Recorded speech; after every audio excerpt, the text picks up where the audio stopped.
आज 14वीं की रात थी। सीमा के बारे में अभी तक कुछ पता नहीं चल सका था।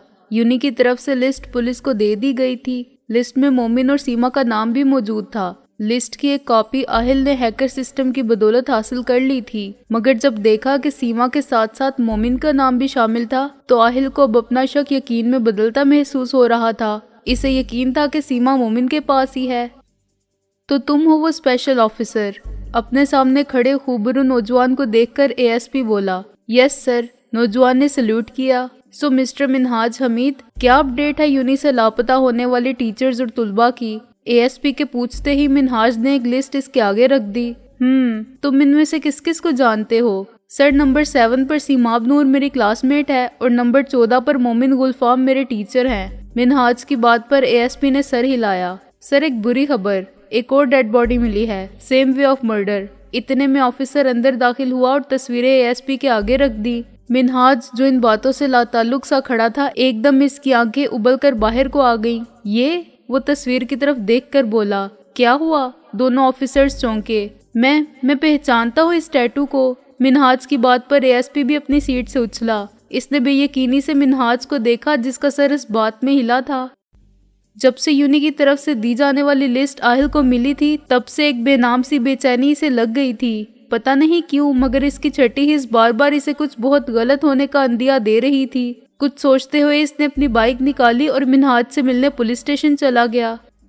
क्या मतलब है इस बात का कि तुम इस टैटू को पहचानते हो? एएसपी ने इससे पूछा। जी सर, मैं पहचानता हूँ इस टैटू को। ये तो हमारे सर की गर्दन पर बना देखा था मैंने। मिनहाज अभी तक शौक की कैफियत में मुब्तला था। कौन सा टीचर? एएसपी ने दोबारा पूछा। सर, ये देखिए, ये सर मोमिन जो लापता हैं, उन्हीं की बात कर रहा हूँ मैं। मिनहाज ने लिस्ट इनके सामने की। मोमिन, तो ये है इन सब का मास्टरमाइंड। लिस्ट पर मोमिन के नाम पर पॉइंटर से सर्कल लगाते एएसपी बोला। अचानक एएसपी के दिमाग में एक झमाका सा हुआ। मिनहाज? Yes sir. मिनहाज फौरन अलर्ट हुआ। मिनहाज, क्या सीमाब नूर नामी ये लड़की किसी भी तरीके से मोमिन से लिंक करती है? मीन्स के कुछ भी? एएसपी किस हवाले से पूछ रहे थे मिनहाज जानता था, मगर बात को दुबाना बेहतर समझा। सर, सीमाब मोमिन की बेस्ट स्टूडेंट है। मोमिन को वो बहुत पसंद है। यूनी में बहुत रूमर्स थे इस हवाले से, मगर मैंने जहाँ तक सब देखा था, मुझे यही नजर आया कि सीमाब मोमिन की एक बहुत अच्छी स्टूडेंट है और वो मोमिन को एज ए टीचर बहुत पसंद भी करती है। या यूँ कहना बेहतर होगा कि वो मोमिन से बहुत इंस्पायर है। मिनहाज मोमिन और सीमा की असल कहानी गोल कर चुका था, क्योंकि मामला एक लड़की की इज्जत का था। मिनहाज, हमें सीमाब को ढूंढना होगा। इसकी लाइफ खतरे में है। जहाँ तक मुझे आइडिया हुआ है, इससे यही पता चला है कि इस मोमिन का अगला शिकार ये लड़की सीमाब ही है। एएसपी बोला, जबकि साथ खड़े ऑफिसर की उंगलियां तेजी से मोबाइल पर चल रही थी। अरसलान, क्या कर रहे हो ये? एएसपी ने इससे मुहातिब किया। सर, मेरा दोस्त है जैन, आर्मी में। सर, सबसे पहले ये केस इसी के पास आया था। लड़की की डेड बॉडी मिली थी जो ड्रग्स की आड़ में बाहर ले जाई जा रही थी। मे भी वो लोग हमारी मदद कर सकें, इसीलिए उनकी पूरी टीम को बुलाया है जो इस केस पर थी। अरसल की बात पर एएसपी ने सर हिला दिया। सीमाब टीवी देख देख कर बोर हो गई थी, तो वो मोमिन के कमरे की जानिब चल दी। हल्के से नॉक करके दरवाजा खोला तो सामने वो नमाज में मशगूल नजर आया। सीमा के लब अपने आप मुस्कुरा उठे। मोमिन भी इसकी मौजूदगी को महसूस कर चुका था, इसीलिए बस इसे दिखाने को दुआ के लिए हाथ उठाए। मोमिन की पुश्त सीमा की तरफ थी। वो यही समझती रही कि मोमिन दुआ मांग रहा है, जबकि वो तो अल्लाह से मुकाबला कर रहा था। आह, नादान इंसान। मुकाबला, वो भी इस जात से जो हर चीज पर कादिर है। मोमिन ने दुआ मांगी और जाय नमाज की तह लगाकर उठा, जब सीमा को दरवाजे पर देखकर चौंकते की अदाकारी की। अरे तुम कब आई? मोमिन ने हैरत चेहरे पर जाहिर किए पूछा। जब आप अल्लाह से गुफ्तगू में मसरूफ थे। सीमा मुस्कुराई। वैसे आप क्या मांग रहे थे? सीमा ने पूछा। तुम्हें? मोमिन का जवाब सीमा के दिल की धड़कनें तेज कर गया था। सीमा जैसी लड़कियों को कैसे हैंडल करना है, प्यार में कैसे फंसाना है, मोमिन इससे अच्छे से वाकिफ हो गया था। सीमा जैसी लड़कियों को पैसा नहीं, बस मोहब्बत के 2 बोल ही काफी थे। मगर वो ये भूल गई कि नामहरम की मोहब्बत नहीं होती, गुनाह होता है। आप बहुत अच्छे हैं, कम से कम इस दोगले आहिल से कई ज्यादा बेहतर और अच्छे हैं। सीमा आहिल के बारे में सोचती मुंह बनाए बोली। आहिल का जिक्र यहाँ कैसे? मोमिन ने चौंक कर पूछा। अरे कुछ नहीं, छोड़े ना। सीमा ने बात टाली। नूर? मोमिन की तंबीही आवाज सीमा की समात से टकराई। वो? सीमा ने जुबान होंठों पर फेरी। वो आहिल को सब मालूम है हमारे हवाले से। इसने कहा कि आपको छोड़ दूं, इससे मोहब्बत कर लूं। बदतमीज, कैसे छोड़ दूं आपको जब मोहब्बत करती हूँ आपसे, और कैसे अपना लूं उसे जबकि मुझे से सख्त नफरत है। सीमा नखवत से बोली, मुझसे मोहब्बत क्यों है ये तो जानता हूँ, मगर आहिल से नफरत की कोई खास वजह? मोमिन ने हैरत से पूछा। हाँ, बहुत बड़ी वजह है, और वो है इसकी वो काली आंखें जिनसे मुझे नफरत है। वहशत महसूस होती है इन आंखों से। मेरा बस चले ना तो मैं इन आंखों को नोच डालूं। सीमा इस कदर नफरत से बोली तो मोमिन को अपनी काली आंखों का ख्याल आया। खैर, इसे क्या, वैसे भी आज तो सीमा का इस दुनिया में आखिरी दिन था। ये सोच आते ही इसके लब मुस्कुरा उठे। अरे आप मुस्कुरा रहे हैं? सीमा गुस्से से बोली। हाँ, सोच रहा हूँ कि क्यों ना तुम्हारा ये बिगड़ा मूड ठीक करने के लिए आज लंच में कुछ स्पेशल सा बनाऊं। मोमिन इससे बोला तो सीमा के चेहरे पर खुशी के कई रंग छा गए। ओके डन, सीमा हंसकर बोली।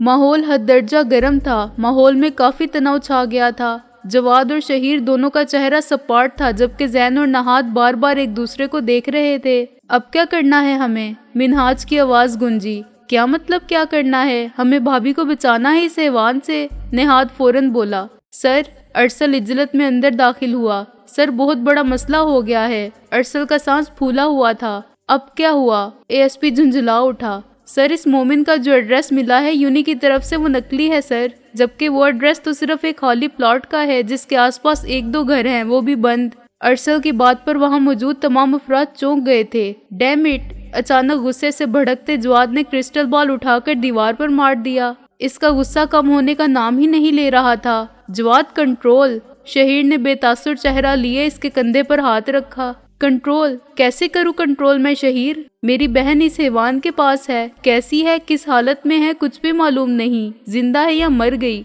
जवाद की आंखों में पानी जमा होना शुरू हो गया था। शहीर ने जवाद का कंधा थपथपाया और बिना कुछ बोले वहां से बाहर निकल गया।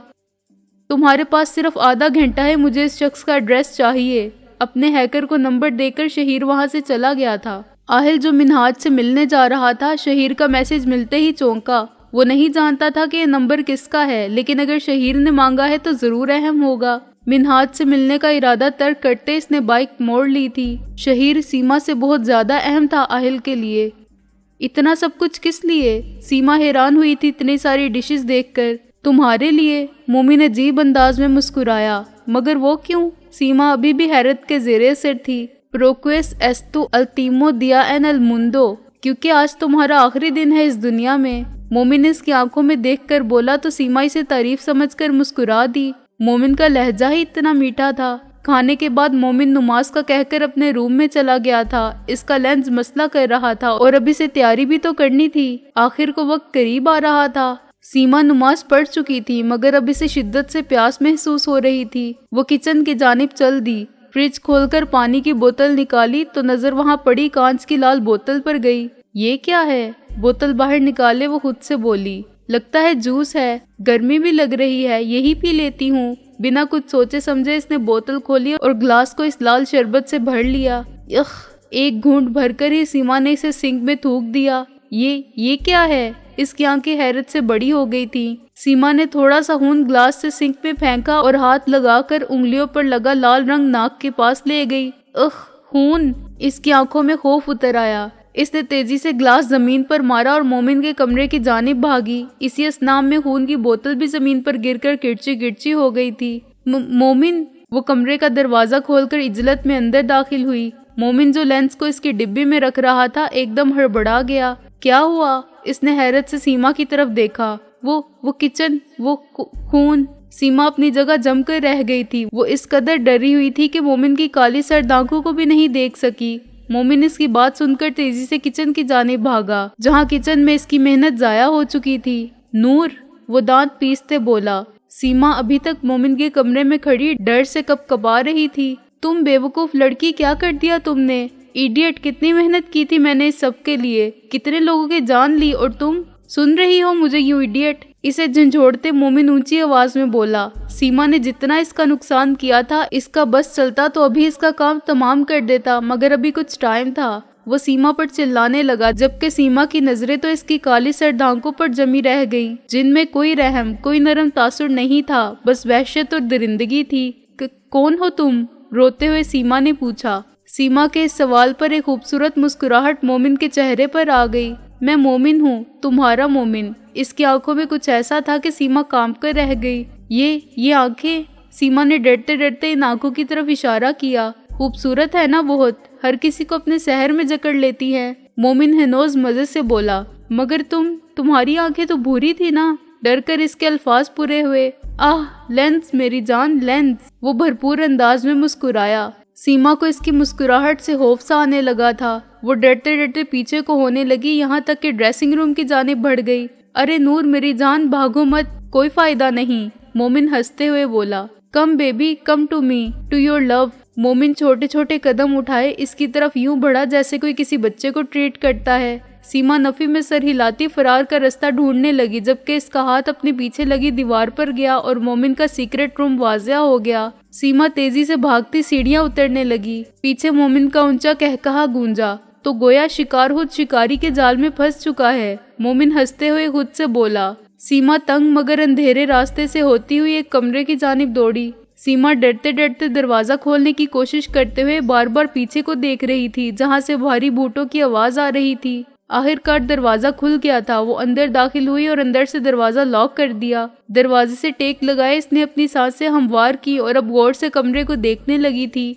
पूरा कमरा लाल और काले कलर का कॉम्बिनेशन था। सीमा ने डरते डरते आगे को कदम बढ़ाए और पूरे कमरे को गौर से देखने लगी। इसे कमरे की दूसरी जानिब से हल्की सी आवाज सुनाई दी। इसने डरते डरते कदम इस तरफ लिए। इस बड़े कमरे में अंदर 2 दरवाजे थे, एक बाएं और एक दाएं जानिब, जबकि जुनूबी तरफ वॉशरूम और इसके साथ मुल्हका ड्रेसिंग रूम था। बाएं जानिब से आती आवाज पर सीमा ने दरवाजा खोला तो इसकी चीख निकल गई। वो एक 15-16 साल बच्चा था जिसकी सांसें उखड़ रही थी। इसका एक बाजू सिरे से गायब था। बचा लो, इस बच्चे ने रोते हुए कहा तो सीमा ने अपनी चीख का गला घूंटने के लिए मुंह पर सख्ती से हाथ जमा लिया। नूर, इसे बाहर से इस जालिम देव की आवाज सुनाई दी और अब दरवाजा अनलॉक करने की आवाज इसके कानों से टकराई। सीमा जल्दी से इस कमरे से निकली और दाईं जानिब मौजूद दरवाजा खोलकर अंदर दाखिल हो गई, मगर वहां भी इसकी आंखें हैरत से खुल गईं। वहां मौजूद जहाजी साइज पर मौजूद एक औरत का वजूद देखकर सीमा के औसान हता हो गए। सीमा ने जल्दी से इधर उधर नजरें दौड़ाई। जब इसे कोने में अपना बैग नजर आया,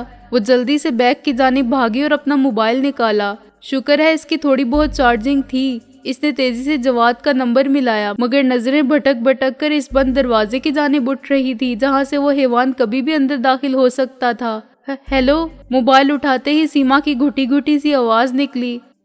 जवाद कुछ पल को अपना गुस्सा नॉर्मल करने की कोशिश करता रहा, मगर जब कुछ न बन पाया तो वहां से निकलने का सोच रहा था जब इसका मोबाइल बजा। सीमा, नंबर देखकर वो चौंक कर बोला तो वहां मौजूद बाकी सब लोग भी चौंक गए। हेलो सीमा, जवाद तेजी से बोला। हेलो। सीमा की घुटी घुटी आवाज इसने सुनी। सीमा, क्या हुआ है, तुम ठीक हो? जवाद ने पूछा। भाई बचा लो, वो मार डालेगा भाई वो हैवान है भाई, वो मार डालेगा, सबको मार दिया, खून पीता है वो भाई। सीमा रोने लग गई। सीमा, मुझे बताओ कहाँ हो तुम? जवाद ने इससे एड्रेस पूछा। मुझे नहीं पता भाई, मुझे बचा लो प्लीज, वो मार देगा, वो इंसान नहीं है भाई, वो हैवान है। सीमा रोते रोते बोली, मगर जैसे ही दरवाजा खोलने की आवाज आई इसने तेजी से कॉल काटी और मोबाइल वाइब्रेशन पर लगाकर साइड पर फेंक दिया और वो दूसरे कोने की तरफ को सिरक गई। हेलो सीमा, सीमा, सीमा जवाब दो, सीमा, डैम इट। जवाद का गुस्से से बुरा हाल था। इसने दोबारा कॉल मिलाई मगर किसी ने नहीं उठाई। क्या हुआ जवाद? जैन ने पूछा। वो सीमा की कॉल आई थी मगर अब नहीं उठा रही, अब क्या होगा? जवाद गुस्से से बालों में हाथ फेरने लगा। तो ये तो अच्छी बात है ना, जैन खुशी से बोला। मतलब? मिनहाज ने ना समझी से पूछा। मतलब कि हम मोबाइल से लोकेशन ट्रेस कर सकते हैं। जैन की बात पर सबको ऐसा लगा जैसे जिंदगी की नई नवीद सुना दी गई थी। यस, ऐसा हो सकता है, नेहात भी दाद देने वाले अंदाज में बोला। आहिल ने एड्रेस ट्रेस करके शहीर को भेज दिया था। वो नहीं जानता था कि ये किसका एड्रेस है, ना ही इसने शहीर से पूछा था और ना ही शहीर ने बताना जरूरी समझा। अब वो दोबारा मिनहाज के पास जा रहा था। नूर, तो यहाँ हो तुम? मोमिन चेहरे पर मुस्कुराहट लाए इसकी तरफ बढ़ा, जबकि वो खिसकती हुई दीवार से मजीद लग गई। वो कौन है? इशारा फातिमा के बेजान वजूद की तरफ था।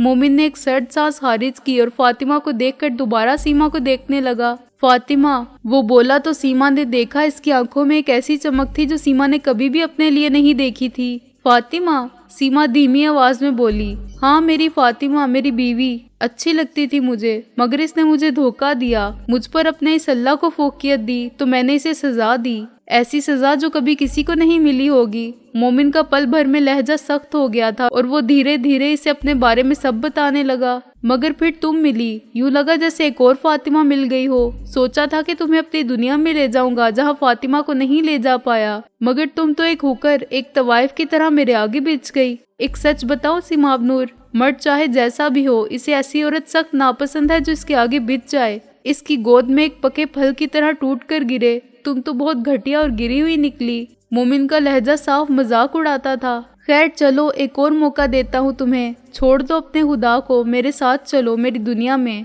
तुम्हारी जिंदगी बख्श दूंगा मैं। कहो फिर चलोगी ना मेरे साथ? काफिर हो तुम, वो पूरी कुव्वत से चिल्लाई।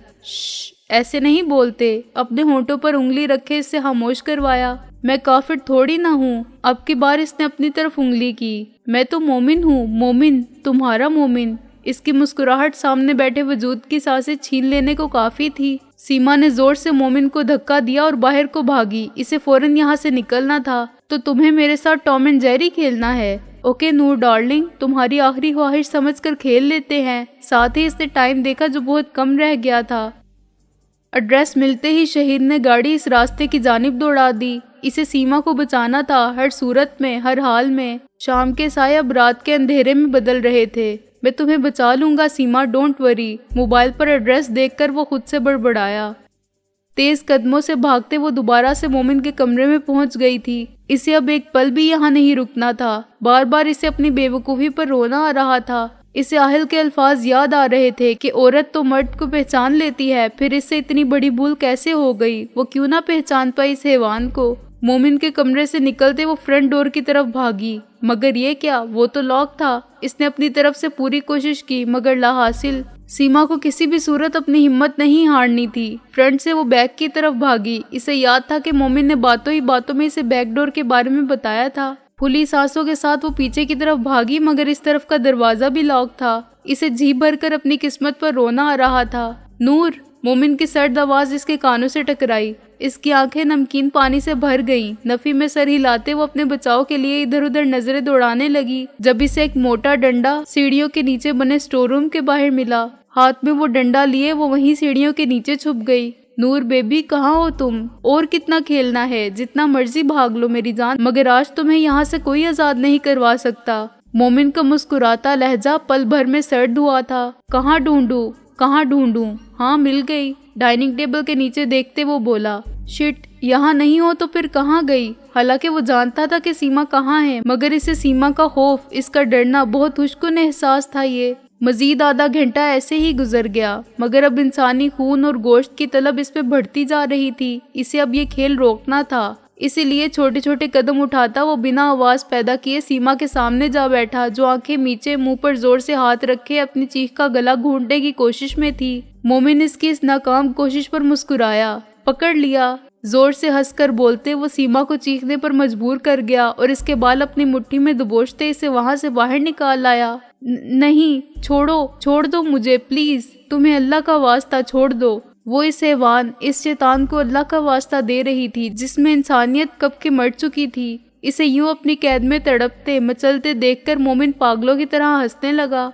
इसने जोर से सीमा को जमीन पर धक्का दिया। दुपट्टा तो पहले ही इस भागदौड़ में कहीं गिर गया था और अब यूं धक्का मिलने पर ना सिर्फ इसकी कोहनियां रगड़ी गईं बल्कि माथे पर भी चोट आई। आह, वो दर्द से सिसक उठी। मोमिन दोबारा कदम उठाते इसकी जानिब बढ़ा और वो जो ऊंधे मुंह जमीन पर गिरी हुई थी इसे सीधा किया। माथे से निकलकर खून की लकीर चेहरे पर फैल गई थी। यही खून तो था जिसकी इसे तलब थी। मोमिन ने अपना हाथ आगे बढ़ाकर खून को छूना चाहा, जब किसी ने इसे बुरे तरीके से पीछे से धक्का दिया। सीमा तो सामने खड़े इस मेहरबान को देखकर हैरान रह गई और दिल में खुदा की शुक्रगुजार हुई।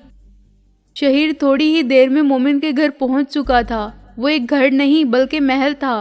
पूरे घर को बड़े बड़े दरख्तों ने घेरा हुआ था, यूं जैसे कोई जंगल हो। शहीद तेजी से गाड़ी से उतरा और फ्रंट डोर की तरफ लपका। इसने दरवाजा खोलने की कोशिश की मगर ला हासिल। इसने दरवाजा तोड़ने की भी बेजा कोशिश की मगर दरवाजा ऑटोमेटिक लॉक था। कुछ सोचते हुए वो घर में मौजूद खिड़कियों की तरफ भागा, मगर हर खिड़की को लॉक लगा हुआ था। खिड़कियों से होता वो पिछले दरवाजे की जानिब आ गया। इसने पिछला दरवाजा भी खोलना चाहा, मगर वो भी फ्रंट की तरह ऑटोमेटिक लॉक था। शहीर के पास इतना वक्त नहीं था कि वो अपने एजेंट्स के तरीके यहाँ अपना सकता। पहले ही बहुत वक्त जाया हो चुका था। कुछ सोचते हुए इसने इर्द गिर्द नजर दौड़ाई तो इसे लोहे की सीढ़ियां नजर आई। इसने एक नजर घर की छत को देखा और फिर सीढ़ियों को।